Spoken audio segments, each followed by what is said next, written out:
When it comes to video games that don't have difficulty settings, harder video games garner greater respect in beating them and satisfaction to people that like to overcome a challenge. The easier a game is, the more trivial one's skill level needed to beat it becomes. Ideally, you want a game to be easy at first to ease the player into the system and only become a true ordeal from the late game to post game. In my opinion, one of my favorite games of all, Yokai Watch, does an excellent job at this, with its immense amount of depth and difficulty it has to offer, how it remains hard without holding the player's hand, and its variety in boss battles.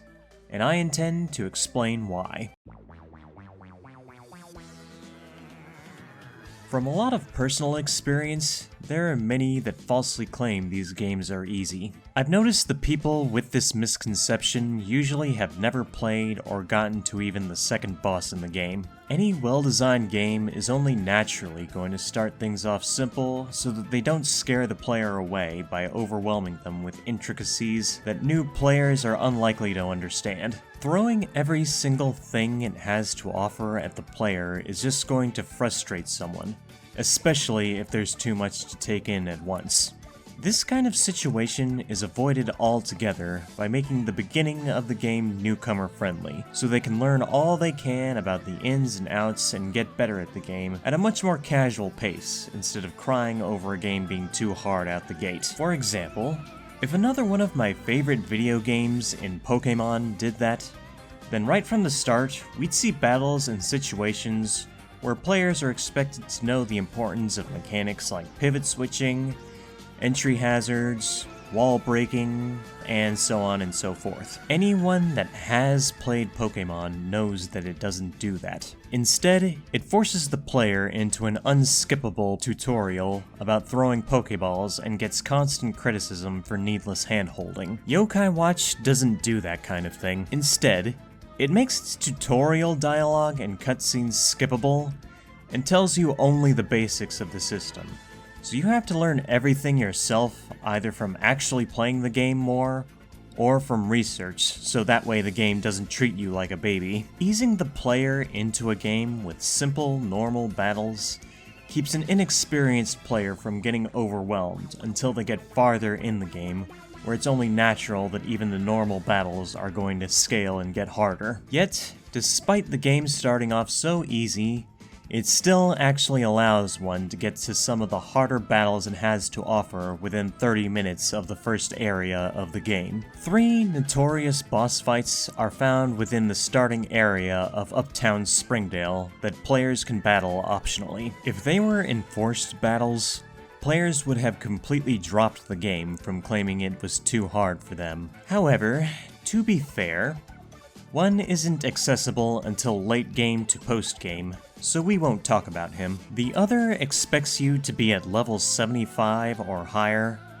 so he'd beat someone's butt to a pulp regardless of their skill level, so we won't talk about him either. That leaves this guy, which brings me to my next point.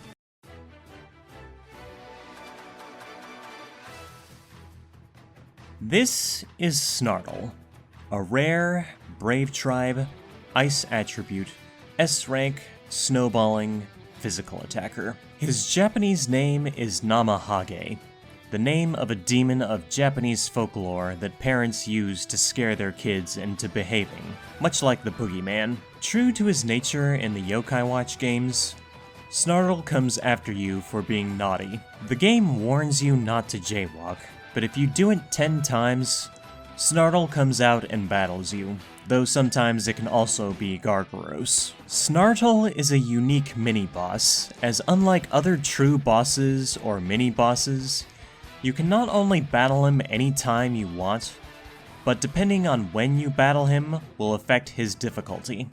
What I mean by that is that Snartle scales to your watch rank. Unlike the boss Gargaros, who will be far above your level no matter when you try to battle him in the early stages of the game, Snartle will be well within your level to beat, provided you're good enough at the game to know how to beat him.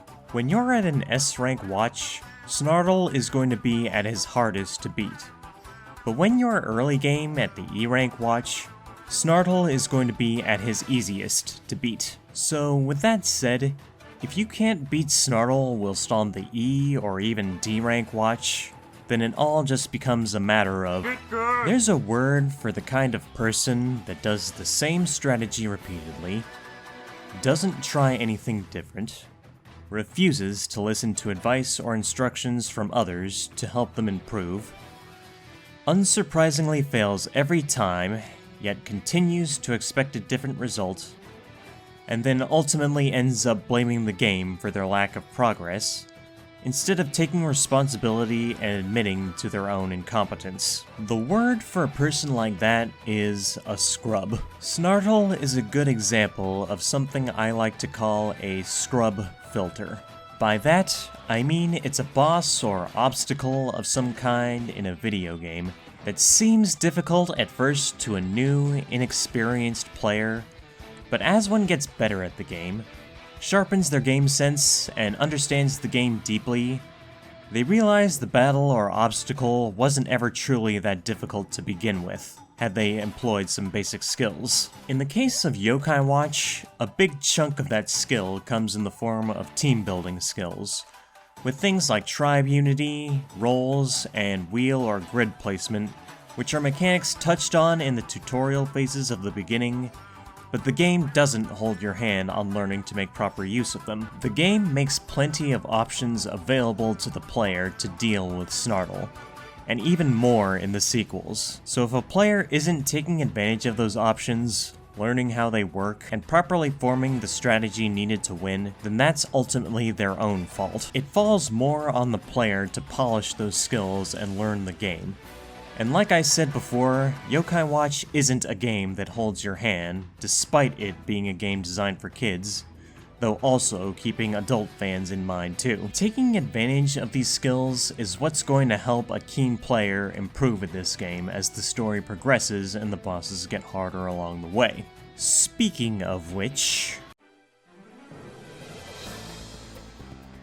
the best comparison I can think of when it comes to Yokai Watch bosses is comparing them to the battles of Monster Hunter. This comparison remains even more apt when it comes to the Busters bosses too. What I mean by that is that Monster Hunter battles rely heavily on skills in building strong weapon loadouts to deal with the situations a certain boss will create, then recognizing boss patterns and reacting to those patterns. If you react poorly, the game punishes you hard for it. Yokai Watch is no different in that regard. Bring it! If you don't have a good team setup and a good strategy or react accordingly, you'll be in more situations where you're forced to deal with taking obnoxious debuffs, the bosses healing themselves back to near full HP, or taking powerful ultimate damage. Watch! What time is it? This one's my fault. I should have known what time it was. It's time to die! Even after you do finish the story and are able to get stronger, post-game bosses are known for being especially brutal in this series. Whom shall we play? Perhaps with your head?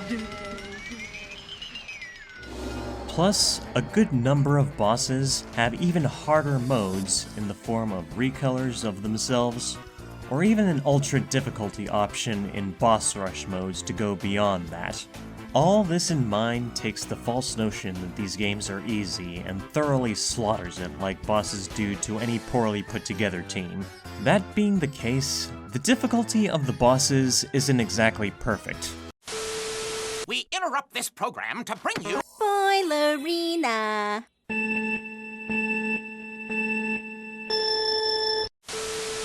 The main example of this being how the final story bosses are a little inconsistent with how hard they can be. In Yokai Watch 1, the game had a pretty good balance of difficulty thanks to a fair grinding spot and a pretty good upward climb with its boss roster. The second game had some very unfortunate difficulty spikes, mainly because it doesn't have a really good grinding spot outside of rebattling the final story boss. Though they somewhat give you more to work with in the Psychic Spectres version of Yokai Watch 2, even that method is more annoying than it needed to be. What's more is that Yokai Watch 2's difficulty also carries a potential soft lock. Once you get to a certain area and certain point in the story, you are no longer allowed to go back to previous areas or explore anything until you've beaten the final story boss. With how hard this story boss is, you're usually going to have to do plenty of preemptive grinding to make sure you're strong enough. If you aren't, then you'll either have to get lucky against the boss, or restart the entire game just to make sure you're up to snuff. This wouldn't be as much of an issue if they just made it so you were allowed to backtrack. Yokai Watch 3 doesn't suffer from this, thankfully. In contrast, it's actually on the easier side of the spectrum in this series. Due to the reworked battle system of the grid instead of the wheel, bosses affect the battles much differently. Because of these differences, bosses didn't really act or do enough to really pressure the battlefield, so the game and story ended up being far easier compared to previous titles. This, accompanied with the absolute best grinding method in the series, made bosses less of a hassle. However, that doesn't keep the game from still offering plenty of challenging post-game bosses, as well as a challenge in its online and local multiplayer Buster's-T mode boss battles, and the usual ultra difficulties on boss rebattles. Regardless, the bosses of the Yokai Watch series is where the difficulty of the game truly shines through. In conclusion, Yokai Watch handles difficulty so well because despite starting out so easy so novice gamers can feel more welcome, it doesn't baby you. It gives the player plenty of optional challenge to help improve at the game at their own pace. It offers a wide variety of boss battles and mini-boss battles that give the game a good test of skill. It'd be nice if other games could learn from this and take into account how games can still offer a challenge to players. Maybe not today, and maybe not ever, but at the very least, we can take a look at Yokai Watch and admire what it offers with its good game design.